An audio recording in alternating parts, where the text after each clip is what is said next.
Hi, and welcome to our second session of the book launch party for Unbreakable Spirit, 18 Stories of Feminine Resilience, Blessings, and Renewal. And we are here with three beautiful authors in this session.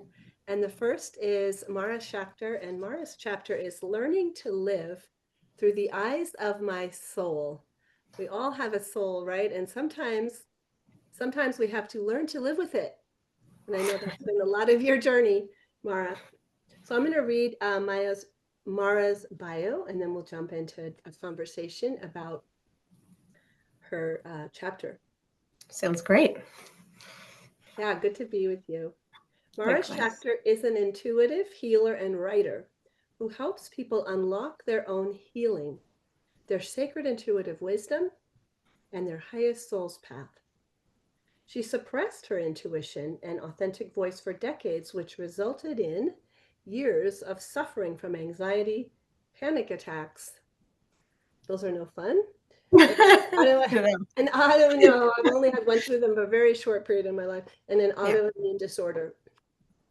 Forging her own authentic path to healing through ancient meditation techniques and healing modalities, she now uses her divine channel in service of others through personal readings, healings, and group workshops. Look out for Mara's upcoming book about healing from challenging karmic relationships. She lives in Toronto with her husband Robbie and their two sons, Nate and Colby. And I know how passionate you are about being a mom. Yes. Yeah. Very So much. I know your spiritual path was awakened as a child with a vision or a visit from an owl. Can you take us back to the owl and tell us that story? Oh my gosh. And first of all, thank you so much for this opportunity to share and to come together. This is such an amazing group of women. And certainly coming together and doing this in unity has helped me to be able to open up even more. Because as we know, a group of women coming together, amazing things happen. For So sure. thank you. You're The welcome. owl. It's funny. When I started writing the chapter, I actually didn't know what I was going to write about. Didn't really have a vision, pardon the pun, a Okay. vision going in for what I was going to write about. And the memory of the owl returned to me very strongly when I started sitting down to write. And I just knew that that was how I wanted to start the chapter. Because in so many ways, the owl initiating me into the realm of the spirit and the soul and the deeper mysteries, you know, that was the start of that chapter in my own life. So just, yeah, I So what mean, happened with the owl? Tell us what happened. well, it was really the first memory I have of a conscious third eye experience. And I was a young child, and this beautiful owl would come to my bedroom window at night, and I would open the window, go out, go on its back, and it would fly me through the side of my house. And as I write in the chapter, um, these kinds of experiences, they really are multi-sensory. They are, it's different than a regular dream. I could feel the movement of the owl as we flew. And the vision that it showed me was a dark forest by the side of my house. And it was definitely moving through the wood, and we were avoiding all of the branches. And I was, even though it was a little treacherous, I did Mhm. feel very safe because I trusted this owl. I knew it was guiding me all along. And then we passed the threshold into the backyard of my house. And this is the actual house that I was living in, the house that I grew up in. Um, and we were suddenly in the backyard, and it was lit up as if it was in Technicolor. Blue sky, green grass. I could feel the warmth of the sun, and there was a huge bonfire, blazing bonfire in the middle of the yard, and there was several children running around holding sparklers in their hands. And So it was blue sky, that's where meaning it that was ended. daytime, even though it was this dream happened at night, but when you got there, there was blue sky like it was daytime, and there was a Yes. bonfire, Yes. children with sparklers. Yeah, and as I wrote in the chapter, at the time I didn't really understand the vision, but the owl came about 3 times over the course of a year. So I knew that it was important. And it was only years later, retrospectively looking back and reflecting on it, did I understand. And there's still some things that I don't understand. And some things are not for the mind, some things are just for the heart and for the soul. And there's aspects of this, like most of our multisensory spiritual experiences that are. Um, and through the writing of this, I was able to also bridge some of the symbolism between what the owl was showing me and the true patterns and the themes that my life has manifested, that were a reflection of what that owl had come to show me. If you were going to say now, looking back, Yeah. what that owl urging you to get on its back, you could feel the wings, you're feeling the power of the owl, and you fly through and then end up where there's a bonfire. Any sense of, and I hear you that not everything's meant to be understood. Yes. I get that. Yes. And still, Yes. as a healer, if you had a client with this dream as a child, what would you say to them? Yeah. I mean, it certainly was a harbinger, I believe. It was there to foreshadow this theme in my life that honestly I don't think is special to me at all. I think in many ways this is the theme of all of our lives, which is transmuting darkness to light, moving from the dark and into the light. And I think it was showing me that passageway in a literal, visceral way, Got it. um, Got to it. really say, like, have hope through the dark times. Got You it. will be going through treacherous times. It will be dark. The forest Okay. will be gnarly. It will be spooky. You may be scared, but you're being guided. We're all being guided, even if we are not conscious of it. Every single person is being guided through every challenge and every struggle, and that the light will appear. The light And will hopefully we're appear. being And carried on the back of an owl. yes, and through these journeys, no matter the ups or the downs, um, to me, the owl was bringing this remembrance of having faith, having trust, and Mhm. being able to surrender to the journey as it unfolds, because there's so much in all of our lives that really feels out of control. And I Right. think so many of us, we can all relate to that. It manifests differently in all of our lives, but that's a universal Totally. truth. Well, for a long time, it was hard for you to integrate or embrace um, your spiritual side, even though it was so strong. How, tell us about the panic attacks, how they started coming on, and how you got out of them. Hmm. Oh, the panic attack era. um, that the first panic attack I ever had was in my second year of university. Um, but then that was sort of an isolated incident. Mhm. Um, and after I graduated, um, there was about a year where I was consistently experiencing them. Okay. Um, Panic attacks to me, and everything starts with energy.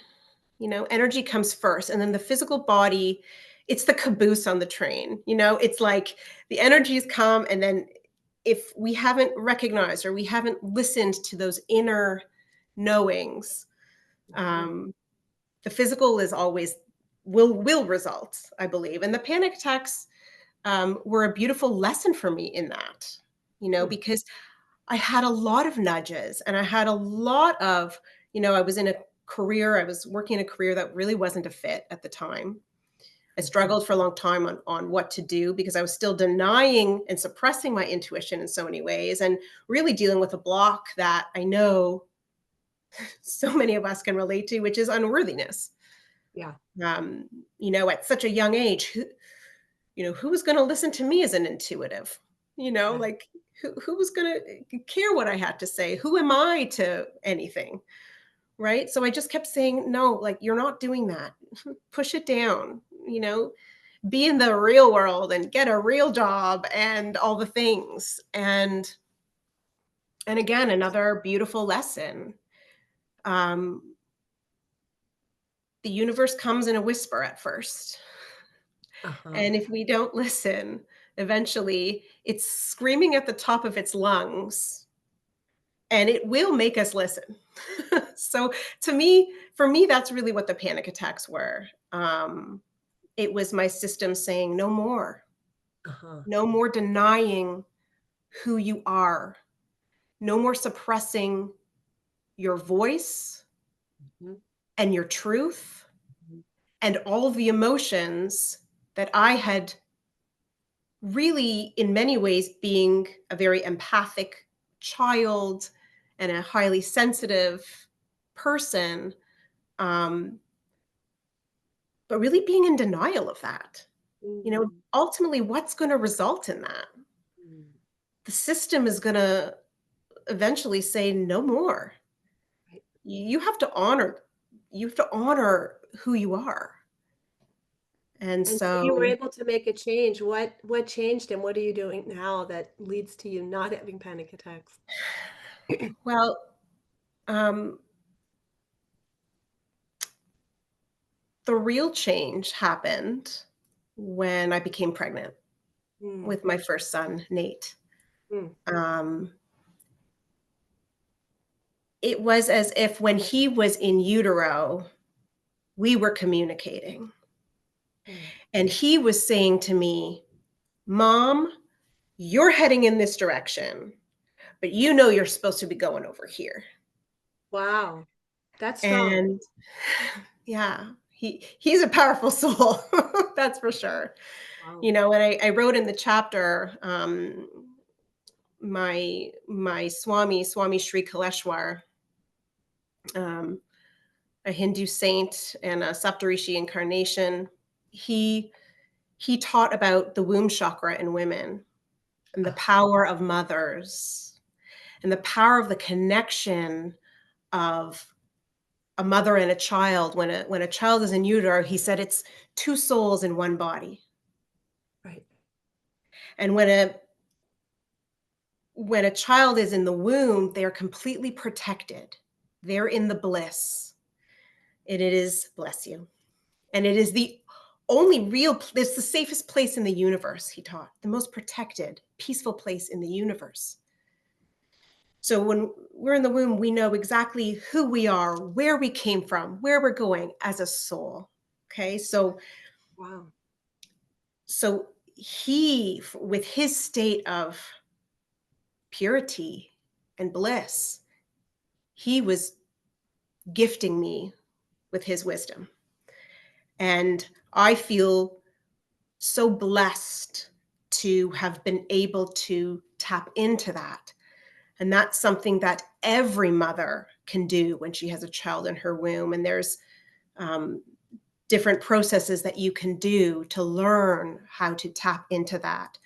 Um, but yeah, he gave me He the courage. guided you onto the right He direction. guided me. He really gave me the strength and the courage to stop living my life according to other people's expectations, Mhm.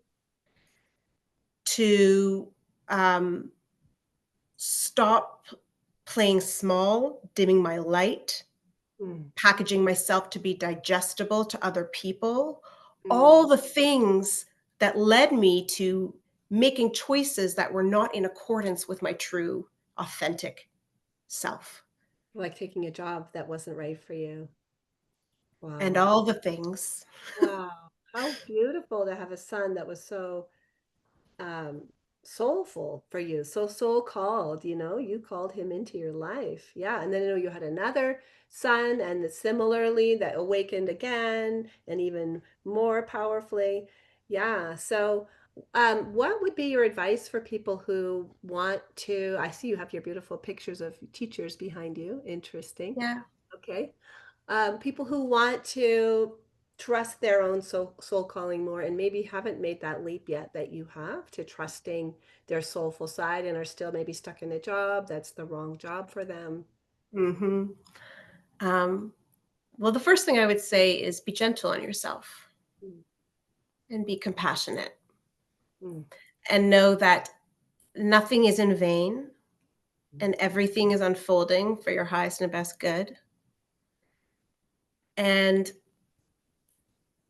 you know, until I was pregnant with Nate, I hadn't ever really asked myself the question, what brings me joy? mm, How are my gifts that I was born with, that we all have gifts? And what are those? And how can I use those gifts in service of other people? mm. That's a great question. What brings me joy? What are my gifts? And how can I use that in service? Yeah, we've been getting some love for you in the chat. I'm going to invite everybody to post your love for Mara as we wrap this up in the chat. Premila says an inspiring interpretation of a significant dream. Thank you, Mara. Love the guided conversation. You're welcome, Premila. Jackie, you're such a gift, Mara. And then she's got a hug with a ribbon Oh, around it. love you, Jackie. Any words you want to leave our listeners with, our participants with? Um, I would just say that, um, you know, Ramana Maharshi, the great Hindu saint, he said, the greatest service we can do is to awaken to our own nature. Mm, it's beautiful. And we're all on that journey, whether we're consciously on it or not, we're all on that journey. And, when we come together in unity in ways like this, like we are today, and as we journeyed through this amazing book together, you know, we accelerate our own awakening, and personally and also for the collective. 100%. 100%. So I would Thank you, just Mara. say stay open-hearted and don't be afraid to trust your inner voice Mm, and have faith and trust that everything is going to be okay. mm, thank you so much. All right, a bow to you, Mara. There's more love for you in the chat. I'll let you read that. Thank you. Thank you. And I love it what you said about we're journeying through this book together. And really that's what this is, right? One author at a time.